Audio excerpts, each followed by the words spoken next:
네, 오늘 우리 귀한 형제님들의 그 간증을 들었는데요.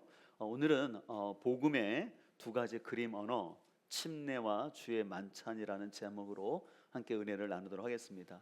여러분, 침례라는 뜻은요, 원래 의미가 밥티조라는 뜻인데 어떤 의미냐면 물속에 잠기다, 염색하다라는 의미가 있어요. 그래서 예수님과 함께 연합하여서 나도 죽고 물속에 들어갈 때, 그 다음에 물속에서 나올 때는 내가 예수님과 연합하여서 부활하신 예수님처럼 나도 새 생명 가운데 살아간다라는 의미가 담겨져 있습니다. 그래서 여러분들, 침례라는 단어를요, 한 단어로 말한다면 연합이라고 말할 수 있어요. 그래서 침례는요, 두 가지 연합을 강조해요. 첫 번째는 어떤 연합일까요? 당연히 예수님과 내가 연합하는 거죠. 그래서 아까도 말씀드린 것처럼 내가 물속에 들어가고 물속에 나오는 것을 통하여서 내가 예수님과 연합하여 죽고 부활했다라는 것을 고백하는 것입니다. 동시에 공동체와 연합을 하는 거예요. 그래서 내가 이 침례를 받음으로 인해서 나는 이제 공동체와 한 가족이 되었음을 고백하는 것입니다. 그래서 여러분들, 오늘 본문 3절과 5절에서 반복되는 단어가 뭐였냐면 합하여라는, 그 다음에 연합하여라는 단어가 반복되어 있어요. 특별히 5절에 나오는 연합이라는 단어는요, 함께 태어난다, 또 함께 성장한다, 그로 인해서 동족 또 가족이라는 뜻을 가지고 있어요. 그래서 여러분들, 침례는요, 그 침례받는 성도는 내가 예수님과 함께 연합함으로 인하여서 내가 영적으로 태어나는 거예요, 다시. 그 다음에 동시에 세종선한 목자교회와 여러분들이 연합하여서 이제 여러분들이 한 가족 되는 것을, 그리고 한 가족됨으로 인하여서 함께 우리 공동체와 함께 자라간다라는 의미가 있습니다. 그래서 저는 침례식을요, 영적 결혼식이라고 제가 비유를 많이 하는데, 우리가 서로 사랑하는 남녀가 있을 때 결혼식 안 하고도 살 수 있잖아요. 근데 그렇지 않잖아요. 다 결혼식을 하죠. 그래서 많은 사람들 앞에서 나는 일평생 이 한 여자 한 남자만을 사랑하겠습니다라고 자신의 사랑을 고백을 하지요. 그와 동시에 양 가문의 사람들 앞에서 이제 그 결혼식을 통해서 이제 두 사람이 우리의 가족이 됐다라고 축하받았고 환영받는 거죠. 그와 마찬가지로 침례라는 것은 뭐냐면 내가 예수 그리스도와 연합하여서 주님의 자녀가 되었고, 그와 동시에 내가 이제 세종선한 목자교의 한 몸으로서 한 가족이 되었다라는 의미가 있는 거예요. 그래서 침례 받는 사람은 나의 신앙을 고백할 뿐만 아니라 우리를 침례를 함께 보시는 우리 성도님들도 내가 옛날에 받았던 침례를 생각하면서 침례 받는 지체가 이제 나와 한 몸이 되었구나, 한 몸이다, 한 가족이다 라는 것을 여러분들이 인식하는 거예요. 그냥 구경하는 게 아니에요. 나도 같이 한 몸이 되어지는 의미 있는 시간입니다. 자, 그래서 이렇게 우리가 이제 이런 신앙 고백을 가지고 침례를 받는데, 그럼 우리가 이제 예수님과 연합하여 침례받은 사람들의 모임이 교회인데, 그럼 과연 우리는 어떻게 살아가야 할까요? 오늘 12절은 이렇게 말씀하고 있는데 같이 한번 읽도록 하겠습니다. 그러므로 여러분은 죄가 여러분의 죽을 몸을 지배하지 못하게 해서 여러분이 몸의 정욕에 굴복하는 일이 없도록 하십시오. 그러므로 여러분은 여러분의 지체를 죄에 내맡겨서 불의의 연장이 되게 하지 마십시오. 오히려 여러분은 죽은 사람들 가운데서 살아난 사람답게 여러분을 하나님께 바치고 여러분의 지체를 의의 연장으로 하나님께 뭐합니까? 바치라 라고 말했어요. 여기 연장이라는 것은 하나님 앞에 무기다라는 의미도 담겨져 있어요. 그래서 한마디로 말한다면 이제 침례를 받은 우리는 더 이상 죄 가운데 빠지지 말고, 죄 가운데 살아가지 말고 우리 몸을 하나님께 적극적으로 바치며 살아라 라고 얘기하고 있습니다. 근데 간혹가다 우리는 하나님께 내 것을 바친다 생각하면 뭔가 부담스럽고 손해나는 걸로 생각하는데요, 그것은 아니에요. 내가 하나님께 나를 바친다라는 것은 뭐냐면 내가 하나님께 쓰임받는다라는 거예요. 여러분들, 하나님의 아무에나 헌신 받는 게 아니거든요. 하나님의 자녀인 사람에게 헌신을 받지 아무 사람에게 헌신을 받는 것이 아닙니다. 무엇보다 우리가 주님께 내 삶을 바치지 않습니까? 그렇게 되면은 그만큼 내가 주님께 바칠수록 죄의 유혹에서 나를 지킬 수 있어요. 그래서 여러분들, 예를 들어서 내가 주님께 예배 시간을 바치는 거예요. 그럼 예배하고 목장 모임에 참여하면 그만큼 내가 세상에 나가서 세상과 어울리지 않음으로 인해서 죄를 안 짓게 되겠죠. 근데 반대로 내가 하나님께 예배할 시간에 또 함께 성도들끼리 목장 모임 시간에 교회 오지 않냐고 세상 가운데 있고 혼자 있어봐요. 뭐 하겠어요? 뻔하지 않습니까? 세상 친구들 만나서 술 먹고 놀러 가거나 혼자 있으면서 TV 보고 뭐 그거 더 있겠어요? 우리 삶이 다 뻔한 거 아니겠습니까? 그래서 오늘 하나님께서는 너희 몸을 바치라라는 거예요. 우리 것을 뺏으려고 하는 게 아니라 오히려 바치는 것이 더 복이라는 거예요. 그래서 하나님과 더 연합하는 그 시간들을 통해서 영적으로 공급받을 수 있고 새 힘을 누릴 수 있고, 그래서 하나님이 우리 눈에 보이진 않지만 하나님은 분명히 실제한다라는 것을 우리가 예배를 통해서 깨닫는 거죠. 말씀을 듣고 함께 예배를 드리고 또 오늘 침례받는 형제님들의 간증을 들으면서 나도 저런 고민이 있었는데, 나도 저런 시기가 있었는데, 그렇구나. 우리 하나님은 보이지 않는 것 같지만 분명히 하나님은 살아계셔서 사람들에게 다양하게 말씀하시고 또 만남을 통해서 구원을 이뤄가시는구나. 그걸 어디서 알겠어요? 예배 드리고 내 몸을 바칠 때 이것을 경험할 수 있는 것이죠. 그래서 우리는요, 소극적으로 죄를 짓지 않으려고 하기보다는 적극적으로 하나님을 예배하고 또 내가 하나님의 앞에서 물질의 선한 청지기로 살아갈 때 우리는 돈의 노예가 되지 아니하고 그 물질 가운데 참된 자유함을 누리며 살게 될 줄 믿습니다. 왜 그렇게 말씀하냐면 11절에 이렇게 말씀하고 있어요. 11절에 이와 같이 여러분도 죄에 대해서는 죽은 사람이요 하나님을 위하여서는 그리스도 예수 안에서 살고 있는 사람이라는 것을 알아야 합니다 라고 말하고 있어요. 그래서 오늘 성경은요, 우리가 침례받음을 통해서 우리는 죄에 대해서 이제 죽은 거예요. 그러니까 다시 말해서 나의 옛 자아는 주님과 함께 죽은 거고 이제 내가 예수님의 부활처럼 나의 새 자아가 살아가는 거예요. 그래서 여러분들, 우리 그런 사람들 있어요. 가끔 어떤 사람이 침례를 받았어요. 근데 침례를 받은 다음에 그 삶에 변화가 없어요. 그냥 옛날로 다시 돌아가고 막 방황하고 그래요. 왜 그럴까요? 그 침례가 잘못돼서 그럴까요? 그건 아니에요. 제가 보니까는 주님께 자신의 삶을 바치지 않아서 그래요.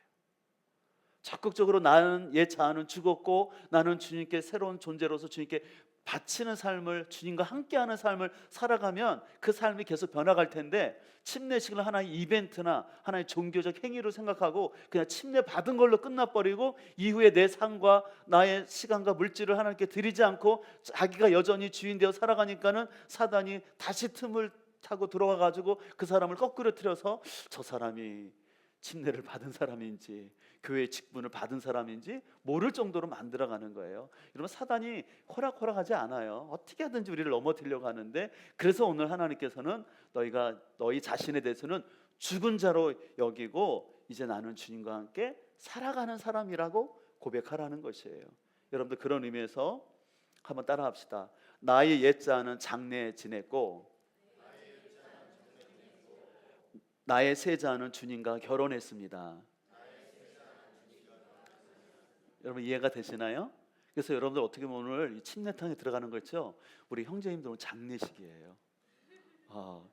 근데 좋은 장례식이에요. 죄 지었던, 참 죄 많았던 나의 옛 자아가 주님과 함께 딱 죽으면서 장례식을 딱 끝나는 거예요. 근데 장례식만 있는 것이 아니라 나는 물속에 다시 올라오면서 예수님과 결혼한 거예요. 우리 성민 형제는 아름다운 이제 자매님과 결혼했지만 또 다른 주님과 결혼하는 거예요. 기쁨인 거죠. 우리 아직 결혼하는 형제들도 기대하십시오. 여러분에게 하나님께서 분명히 좋은 배우자를 주시겠지만 여러분들이 주님과 결혼하는 거예요. 근데 또 한 가지 기억하십시오.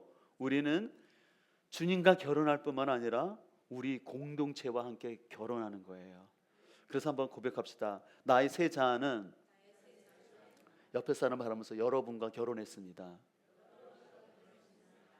무슨 말인지 이해되시나요? 우리의 새 자는 옆에 분하고 결혼한 거예요. 그러니까 결혼한 관계니까 마음에 안 들다고 싸운다고 이혼하면 돼야 안 돼요?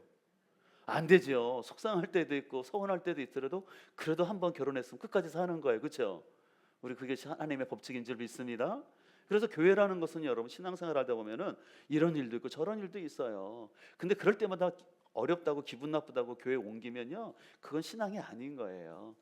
힘들고 어려워도 거기서 살아갈 때 성숙하고 변화되어지고 거기서 생명의 역사가 나타나는 줄 믿습니다. 그래서 침례라는 것은 다시 한번 기억할 것은 연합이에요. 내가 주님과 연합하는 것뿐만 아니라 공동체와 연합하는 거예요.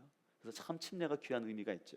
자, 다음으로는 이제 주의 만찬에 대해서 살펴볼 텐데요. 이제 고린도전서 11장 23절 24절 말씀을 한번 같이 읽도록 하겠습니다. 시작. 내가 너에게 전한 것은 주께 받은 것이니 서하시고 떼어 이르시되 이것은 너희를 위하는 내 몸이니 이것을 행하여 나를 기념하라 하시고. 예. 이 주님의 만찬은 예수님께서 십자가를 지시기 전날 밤에 예수님이 직접 행하셨어요. 특별히 누가복음 22장 15절을 보면 예수님은 십자가의 죽음을 앞두고 제자들과 함께 이 유월절 만찬 지내기를 원하고 원하셨다고 그랬어요. 원하고 원하셨다는 건 강조 용법이거든요. 예수님이 제자들과 이 주의 만찬을 간절히 갖기를 원하셨다는 거예요. 왜냐하면 바로 인류의 속죄를 완성하기 위해 예수님이 유월절 희생양 되심을 가르칠 수 있는 좋은 기회이기 때문에, 그러면서 예수님께서는 제자들에게 함께 식사하는 중에 떡을 떼어 주시면서 자, 이 떡을 받아라. 이 떡은 너희의 죄를 사하기 위한 나의 몸이다 라고 말씀하셨고, 이어서 잔을 들어 제자들에게 주시면서 이 잔은 너희를 위하여 흘리는 나의 속죄의 피다. 그래서 이것을 통해서 새 언약이 이루어진다고 말하는 것이에요. 새 언약이라는 것은 옛 언약이 있었다라는 거죠. 옛 언약은 바로 구약이에요. 율법을 지킴으로 하나님과의 관계가 이루어지는데 우리는 결코 율법을 지켜서 우리의 행위로는 의롭게 될 수 없다는 걸 알았어요. 그래서 예수님께서 우리를 위해서 피 흘려 죽으심으로 말미암아 누구든지 나를 위해 죽으신 예수 그리스도를 믿음으로 말미암아 하나님과의 관계가 회복되어지고 하나님의 자녀가 되는 거예요. 결코 어떤 종교적인 행위를 말을 많이 해서 열심히 해서 내가 구원받는 게 아니라 예수님을 믿음으로 말미암아 하나님의 자녀가 된다라고 말씀하시는 것입니다. 그렇기 때문에 예수님께서는 오늘 23절과 25절 끝에 이것을 행하여 나를 기념하라라고 말씀하셨어요. 여기서 기념한다는 건 뭐냐면 예수님의 십자가의 죽으심과 부활을 기념하라는 거예요. 왜요? 이것이 복음의 핵심이기 때문에. 바로 예수님께서 나의 죄를 위해서 십자가에 죽으시고 다시 부활하셔서 나에게 새 생명 주셨다라는 것을 이 주의 만찬을 통해서 너희가 다시 한번 기억하라고, 이것을 기념하라고 말씀하신 거예요. 자, 그래서 26절은 이렇게 말합니다. 너희가 이 떡을 먹으며 이 잔을 마실 때마다 주의 죽으심을, 그러니까 예수님이 우리를 위해서 죽으심을 어느 때까지 하라고 말하고 있습니까? 그가 오실 때까지, 다시 말해서 예수님이 재림하실 때까지 이것을 해라고 말씀하셨어요. 그렇기 때문에 오늘 우리가 주의 만찬을 진행하게 되는데, 그러면 여러분들 이 주의 만찬을 누가 참여할 수 있을까요? 이거 굉장히 중요한데요. 고린도전서 11장 27절은 이렇게 말씀합니다. 같이 한번 보고 읽겠습니다.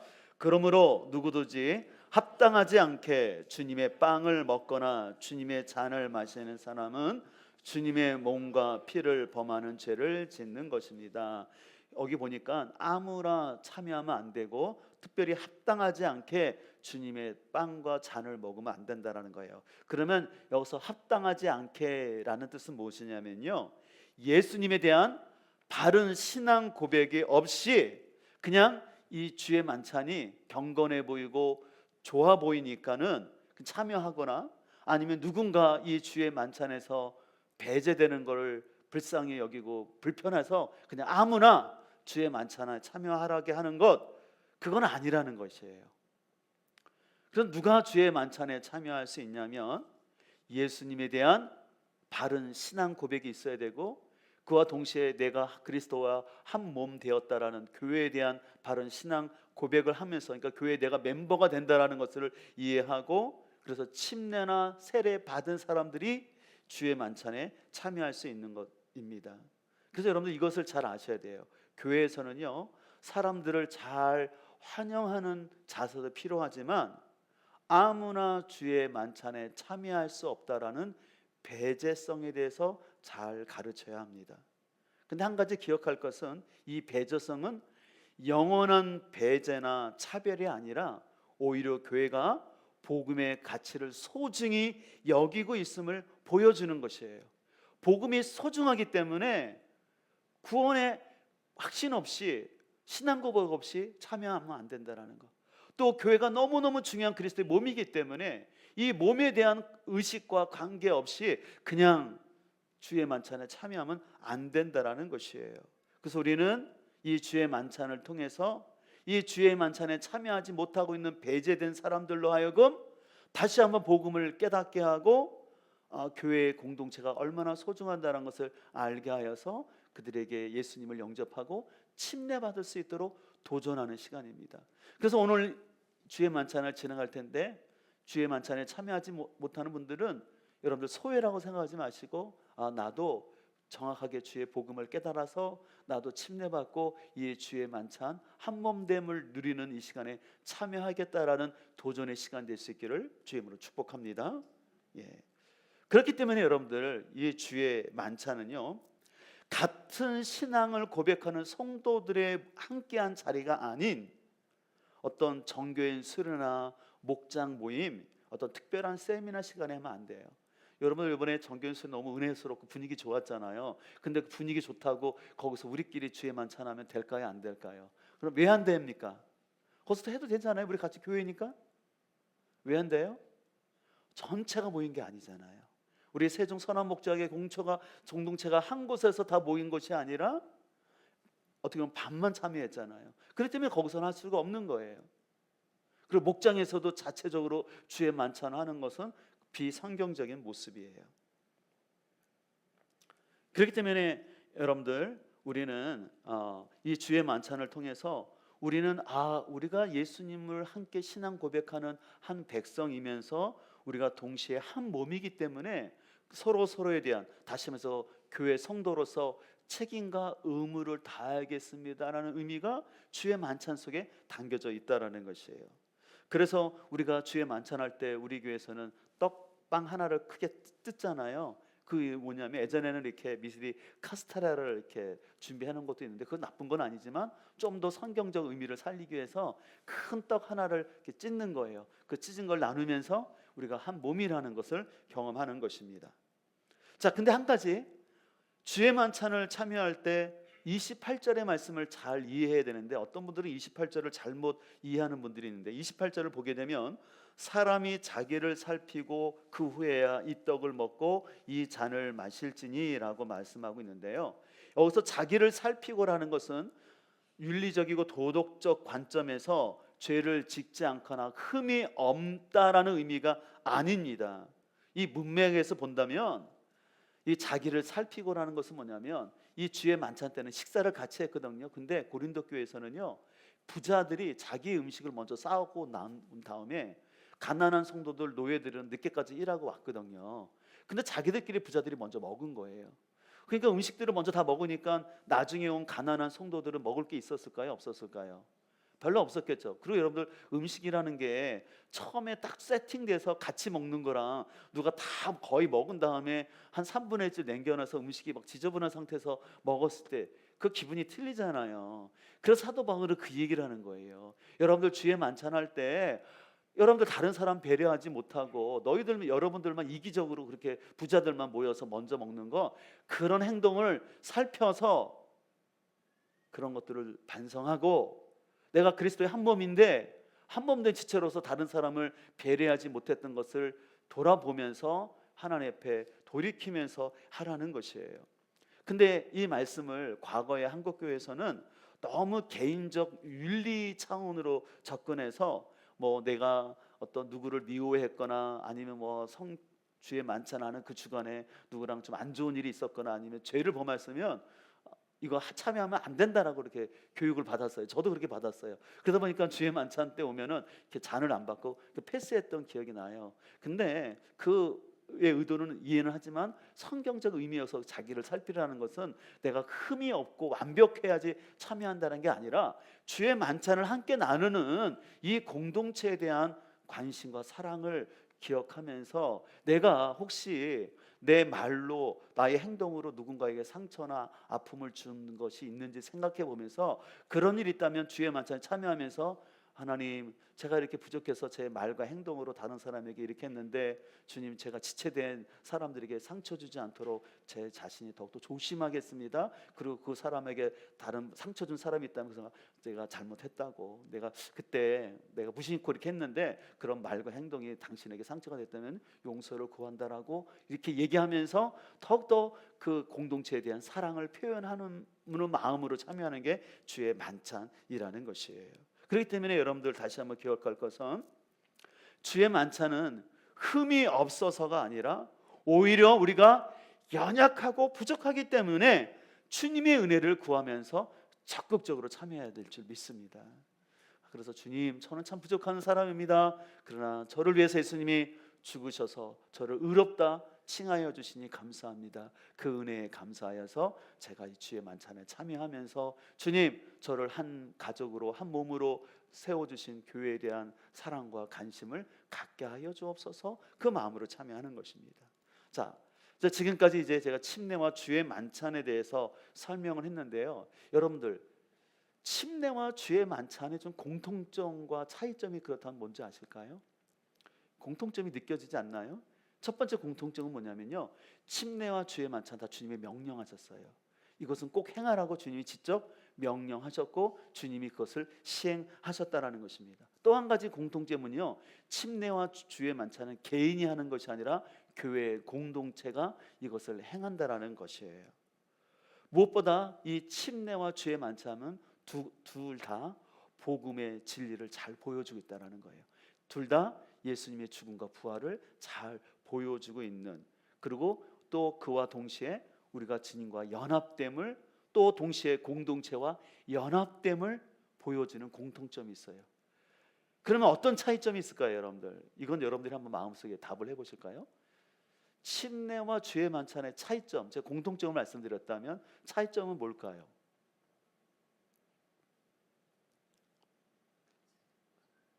의외로 쉬운데요, 침례는 오직 한 번 받아요. 근데 주의 만찬은 계속해서 반복되는다는 거예요. 이해되셨죠? 자, 이것을 통해서 침례는요, 내 개인이 예수님과 연합되었음을, 그리고 교회와 한 회원으로 연합되었음을 보여준다면, 주의 만찬은요, 전체 교회가 이 주의 만찬을 행함으로써 예수님과 우리가 함께 연합되어지고 성도 간에 서로 연합되었음을 보여주는 거예요. 그래서 침례는 한 사람을 여러 사람과 연합하게 한다면, 주의 만찬은 여러 사람을 하나로 묶어주는 의미가 있는 거예요. 그렇기 때문에 여러분, 우리는 이 주의 만찬과 침례의 그 공통점과 차이점을 잘 생각하시고, 중요한 것은 이 둘의 또 마지막 공통점이 있는데, 그것은 둘 다 헌신이 있어야 된다는 거예요. 침례 받기 위해서는요, 내가 예수님을 믿습니다라는 내 신앙의 고백이 있어야 되겠죠. 그리고 이렇게 앞에 나와서 공개적인 자리에서 내가 신앙 고백하는 헌신이 있어야 되는 거예요. 마찬가지로 주의 만찬을 통해서도 내가 주님의 몸인 성도들과 함께 연합함을 다시 한번 고백하면서 내가 이제 공동체를 향한 헌신을 재다짐하고 갱신하는 시간입니다. 이제 우리가 주의 만찬을 진행할 텐데요, 여러분들이 주의 만찬을 진행하면서 세 가지 시선을 좀 기억하고 주의 만찬을 참여했으면 좋겠어요. 첫 번째 시선은요, 십자가를 바라보는 것입니다. 한번 따라합시다. 십자가를 바라봅시다. 그래서 여러분들이 떡과 포도주를 마시면서 나를 위해 피 흘리신 주님을 바라보는 것이에요. 나의 연약함과 부족함이 많을수록 더욱더 여러분들이 여러분의 내면을 바라보시면서 주님, 저희 내면의 연약함들을 주의 보혈로 깨끗게 씻어 주옵소서. 그래서 십자가를 바라보는 것입니다. 두 번째, 주의 만찬을 통해서 우리는 주변을 돌아봐야 합니다. 같이 고백합니다. 주변을 돌아봅니다.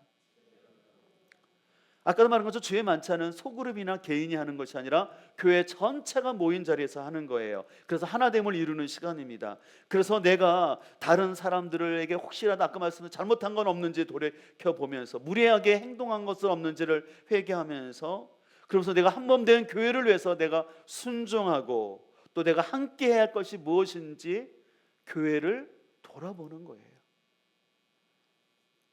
마지막 세 번째는 앞으로 임할 미래를 바라보는 거예요. 한번 따라합니다. 미래를 바라봅시다. 예, 주님께서는 말씀을 하셨어요. 이것을 어느 때까지 하라고 그랬어요? 내가 오실 때까지, 주님이 오실 때까지. 그래서 여러분들, 주의 만찬은요, 우리가 메인 식사 전에 맛보기를 먹는 것을 뭐라고 합니까? 에피타이저라고 하잖아요. 에피타이저는 뭐냐면 사람의 입맛을 돋궈주는 거잖아요. 그래서 저는 의미에서 주의 만찬은요, 우리가 주님이 오신 다음에 천국에서 누릴 아름다운 그 코스 요리의 에피타이저로 생각해요. 이번에 정교인 수련회 가신 분들 천국 식탁 경험을 했잖아요. 그 짧은 시간이지만 함께 먹여주면서 그 기쁨을 경험했던 것처럼 우리는 주의 만찬을 통해서 주님과 함께 우리가 이 귀한 주님이 오시면 이거보다 더 성대하고 멋진 코스 요리를 진짜 즐겁게 즐길 텐데, 그날을 기대하면서 미리 그것을 경험하는 거예요. 그래서 앞으로 다시 오실 주님을 바라보는 것입니다. 그렇기 때문에 우리는 영원한 미래를 바라보면서 유한한 이 세상 가운데서 내가 어떻게 살아갈지를 다시 한번 생각하는 거예요. 혹시 하나님, 내가 이 유한한 세상이 영원한 것처럼 그렇게 내가 이 땅에만 나의 시선을 맞추고 살아가고 있지 않은지를 바라보면서, 우리 주님이 다시 오신다고 성경 말씀하셨고, 그리고 주님이 다시 오시면 나에게 상급을 주신다고 말씀하셨는데, 내가 받을 상급을 어떤 상급인지를 생각하면서 하나님이 주신 상급을 바라보면서 더욱더 우리가 주님 앞에 순종하고 헌신으로 나갈 수 있는 귀한 시간 되길 소망합니다.